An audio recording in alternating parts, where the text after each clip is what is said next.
यशवंतराव चव्हाण प्रतिष्ठानच्या विश्वस्त नात्यानं या बैठकीला उपस्थित होतो आणि बैठकीमध्ये वेगवेगळ्या विषयावर वेगवेगळ्या सेक्शनमध्ये अतिशय उपयुक्त अशी चर्चा झालेली आहे. या पद्धतीनं मतदारसंघामध्ये निवडणुकीच्या दरम्यानचे आव्हान दिलं गेलं होतं. विशेषतः पवार साहेबांनी सांगितलं होतं तुमच्या मतदारसंघात जाऊन पाडा त्या पार्श्वभूमीवरती पवार साहेबांनी काय तुम्हाला विजयाबद्दल काय विनंती केली? त्यांचे मी आशीर्वाद घेतले. सभेमध्ये काय बोलले काय नाही ते मी आता विसरून गेलेलो आहे.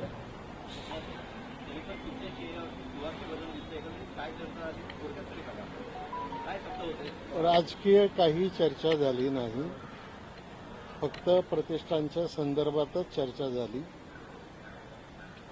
आणि दुसरी काही चर्चा झाली नाही. निकालांच्या संदर्भात तुमच्या दोघांमध्ये काहीच बोलणं झालं नाही, कारण राज्यात निकालांच्या संदर्भात चर्चा झाली, पण ती महाराष्ट्रातल्या वेगवेगळ्या मतदारसंघामध्ये काय काय घडलं त्याच्याबद्दल चर्चा झाली. माझ्या स्वतःच्या निवडणुकीबद्दल काही चर्चा नाही झाली. त्यांचं काय म्हणणं पडलं राज्यात, कारण आता सगळेजण ईव्हीएमवर खापर फोडतायत, काही जण म्हणतायत की काहीतरी यामध्ये घोळ झालेला, अशा वेगवेगळ्या चर्चा. साहेबांच्या वतीनं अशी काही चर्चा किंवा त्यांनी असं काही सांगितलं की अनपेक्षित निकाल लागलाय, एवढ्या मोठ्या प्रमाणावर विरोधकांची निर्धारण होईल असं वाटलं नव्हतं, असं काही बोलले? त्यांच्या वतीनं ते काय बोलले हे मला सांगणं उचित नाही, परंतु त्यांनी जनरल अशी चर्चा केली. अनेक वेगळ्या प्रकारची निवडणूक होती असं त्यांचं मत पडलं. एकूण 9 ठिकाणी ट्रम्प फेडचा फटका बसला असा नाही. ठिकाणी मी मतं घेतली आणि त्यामुळे तुम्हाला त्याचा लाभ झाला. हो, हे खरं आहे. ट्रम्पेटनी काही मतं घेतली, त्याचा लाभ मला पण झाला. पण महाराष्ट्रातल्या बाकीच्या मतदारसंघातल्या निवडणुकीमध्ये ट्रम्पेटचा लाभ झाला किंवा नाही झाला वगैरे याच्यावर काही चर्चा झाली नाही. शरद पवारांनी आपल्याला शुभेच्छा दिल्या असतील, काय शब्द होते ते तरी सांगा. काही नाही, मी त्यांचं दर्शन घेतलं आणि त्यांचा आशीर्वाद घेतला, बाकी दुसरं काही नाही. पण आता पवार सुद्धा 10 आमदार निवडून आलेले आहेत. त्याच्या तुमचे 5 पवार जे अजित पवार पुत्र आहेत त्यांनी असं म्हटलं की काही आमदार येऊ इच्छितात, ते सुद्धा आमच्याकडे आले तर स्वागत आहे. असं काही होऊ शकतं का भविष्यात?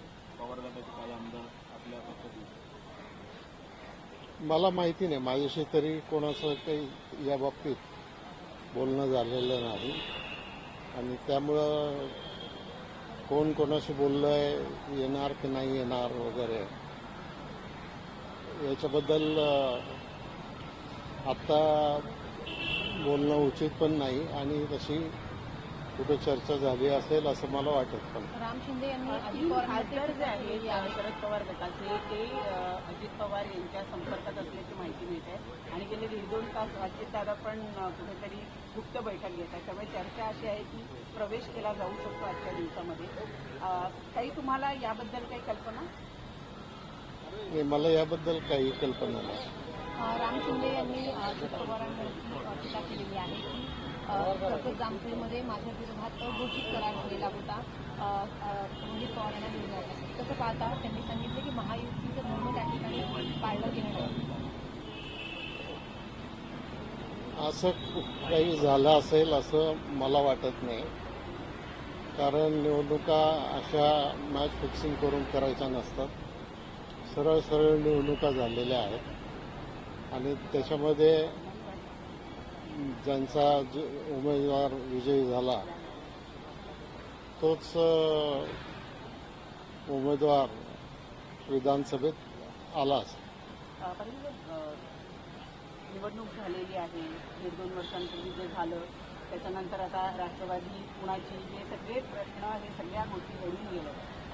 आता तुम्हाला असं वाटतं काय ज्येष्ठ नेते म्हणून की अजित पवार आणि शरद पवार यांनी दोघांनी एकत्र यावं, पुन्हा पक्ष एक व्हावा अशी काही इच्छा ज्येष्ठ नेते म्हणून?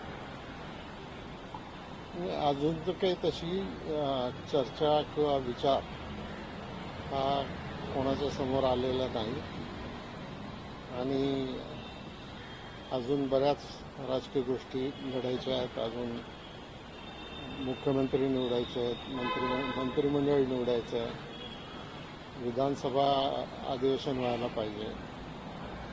त्याच्यानंतर कोणी काही चर्चा केली तर हा विषय तेव्हाचा विषय आहे. त्यामुळे आज लगेच कुठल्या पक्षातले लोक कुठल्या पक्षात जातील हे काही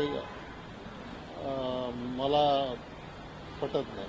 आज जो काही कराडमध्ये जो काही व्हिडिओ पुढे आला अजितदादांचा आणि रोहित पवारांचा, त्याच्यानंतर राम शिंदे परत असं म्हणतायत फॅमिली अग्रीमेंट होता, माझ्या मतदारसंघात नसतो आणि मी तुझ्या मतदारसंघात नसतो देणार नाही, अशा प्रकारचा फॅमिली अग्रीमेंट त्यांनी शब्द वापरलाय. तुमची प्रतिक्रिया काय? नाही, याच्यात काही तथ्य आहे असं मला वाटत. दादांवर थेट आरोप आहे गट कारस्थान केलं. याच्यात काही तथ्य आहे असं मला वाटत नाही. यशोमती साहेब, लोकांपासून तुम्ही 98 मिनिस्ट्रीमध्ये आहात. मला फक्त प्रश्न विचारला की ज्यावेळेस आघाडी अलायन्सचं गव्हर्नमेंट होतं त्यावेळेस त्याची संख्या जास्त तो मुख्यमंत्र्याला फॉर्म्युला असतो. आत्ता तुम्ही मित्रपक्षामध्ये आणि तुमच्या जागांवर तुमच्या संदर्भाचं काय म्हणतो? याबाबतचा निर्णय आमचे जे वरिष्ठ आहेत आणि इतर पक्षाचे जे वरिष्ठ आहेत ते एकत्र बसून निर्णय घेतील. नक्की कोण मुख्यमंत्री होणार, कोणाला त्या पदावर निवडायचं. सर, हिंदी में ही जानना चाहिए, आज आप शरद पवार से मिले, जीत के बाद पहली मुलाकात हुई कि आप दोनों एक कार्यक्रम में, एक मीटिंग में साथ में आए हैं. निश्चित रूप से राजनीतिक बातचीत हुई होगी, आपने आशीर्वाद मांगा होगा उससे, आने वाले समय के लिए, आने वाले सरकार में आप हिस्सा होंगे. तो क्या कुछ उन्होंने गुरु मंत्र इस बार भी आपको दिया है जो हर बार देते रहे?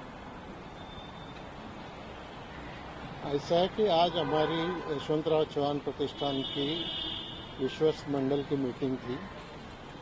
मैं यशवंतराव चौहान प्रतिष्ठान में विश्वस्त हूँ और वो विश्वस्त के नाते मैं ये मीटिंग में आया था.